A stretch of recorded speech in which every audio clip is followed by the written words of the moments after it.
Good morning students, welcome to the Sporting Angels Educational Spectrum. Let's start your next class.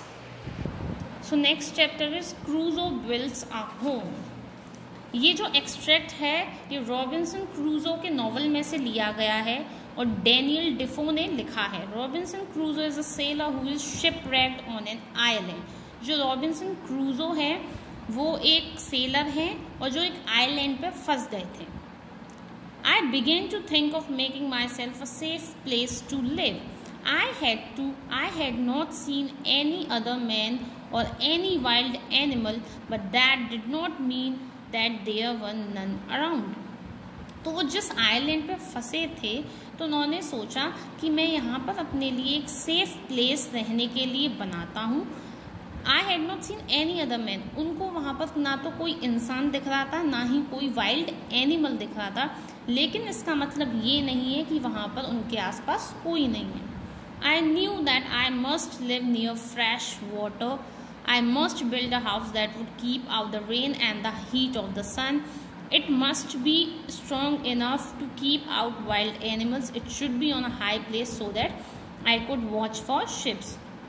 अब वो जो अपने लिए घर बनाने जा रहे हैं उसके लिए उनको किन किन चीज़ों का ध्यान रखना है, उनकी क्या क्या प्रायोरिटीज़ हैं उन्होंने वो बताई हैं. वो जानते हैं वो एक फ्रेश वाटर के पास ही है.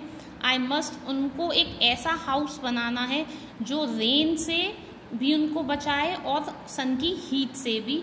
वो स्ट्रॉन्ग होना चाहिए ताकि वाइल्ड एनिमल्स उसमें एंटर ना करें.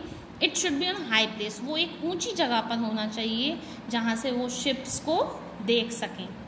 I walked about my island until I found a place that was just right.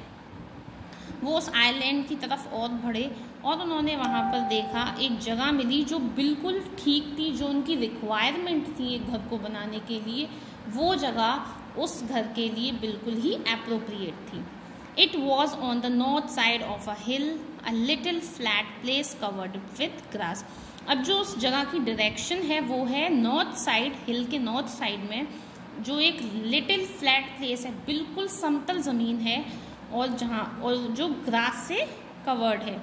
Since it was in the north the hot sun would never shine on it too much. क्योंकि वो north direction में है तो जो सन है वो कभी भी बहुत ज़्यादा हीट डायरेक्टली उनके घर पर नहीं देगा. Behind it was a wall of rock. और उसी के जस्ट पीछे एक रॉक की वॉल है. If I build my house against the rock nothing would come at me from behind the house. तो वो कहते हैं अगर मैं अपना घर उस रॉक के अगेंस्ट में बनाता हूँ तो मेरे घर के अंदर पीछे से कोई भी नहीं आ सकेगा. In front of this rock, the ground was flat for a space and then sloped down to the sea.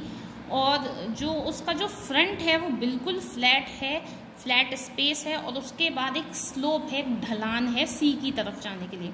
At one place in the rock wall, there was opening into a cave. उसी rock wall में एक जगह है जिसकी एक opening गुफा की तरफ खुलती है. I made up my mind to build my house right in front of this cave. He said कि मैंने अपना माइंड बना लिया है कि मैं अपना घर उस केव के बिल्कुल सामने ही बनाऊंगा. I drew a half circle on the ground before the rock wall. उन्होंने एक हाफ सर्कल, एक सेमी सर्कल उस ग्राउंड के पास बनाया जहाँ पे रॉक वॉल थी. About 10 yards out from the rock and 20 yards across. जो रॉक के 10 yards दूर है और 20 yards उसके अक्रॉस है. Then I cut down many small trees. I cut off their branches and made them sharp at one end. फिर वो कहते हैं मैं स्मॉल ट्रीज़ को कट करूँगा, उनकी जो ब्रांचेस हैं उनको कट ऑफ करूँगा और जो उनके एंड्स हैं उनको शार्प करूँगा. I drove them into the ground on the line I had made. और जो उन्होंने लाइन बनाई है उस लाइन के अंदर मैं उन सारे जो शार्प वो एंड हैं उन ब्रांचेस के उनको लगा दूँगा वहाँ. I put them very close together और मैं उनको पास में लगाऊंगा. When they were fast in the ground, they were a little higher than my head. क्योंकि जब वो ग्राउंड में लगेंगी तो वो मेरे हेड से थोड़ा हायर होंगी, थोड़ा ऊपर होंगी. I put a second row of trees inside the first. पहली रो जो फर्स्ट रो है उसके अंदर मैं एक दूसरी रो भी लगाऊंगा. And about 6 inches from it. उससे 6 इंचेस आगे। Between them I put big ropes that I had taken from the ship, और फिर जो उनके पास लंबी लंबी रोप हैं जो उन्होंने शिप से ली हैं, फिर उनको लगाऊंगा। When it was done, I had a fence that neither man or animals could get through. उसके बाद मैं फेंसिंग कर दूंगा जिससे ना तो कोई इंसान ना ही कोई जानवर आ सकेगा। This is called fencing, बेटा। Okay? Now I begin to carry up all the things I had taken from the ship. अब मैं उन सारी चीज़ों को कैरी कर रहा हूँ जो मैंने शिप से ली हैं। The first things I brought up were the sails which I used to make my tent. अब सबसे पहले उन्होंने क्या लिया? सेल्स, जो उनको अपने टेंट बनाने में यूज़ करते हैं।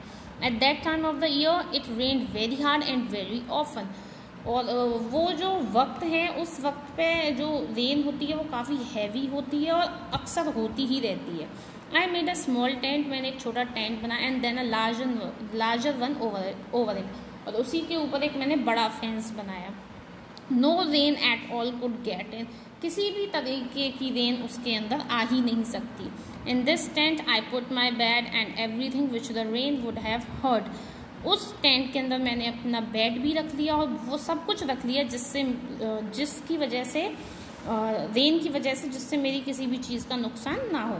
The other things I put inside my fence, अपने फेंस के अंदर जो मैंने और भी चीज़ें रखी हैं, up until now I have left an opening in the fence, fence में ही मैंने थोड़ी सी ओपनिंग भी छोड़ी है, so that I could carry things in, ताकि मैं बाहर आ जा करके अपना सामान अंदर ला सकूँ।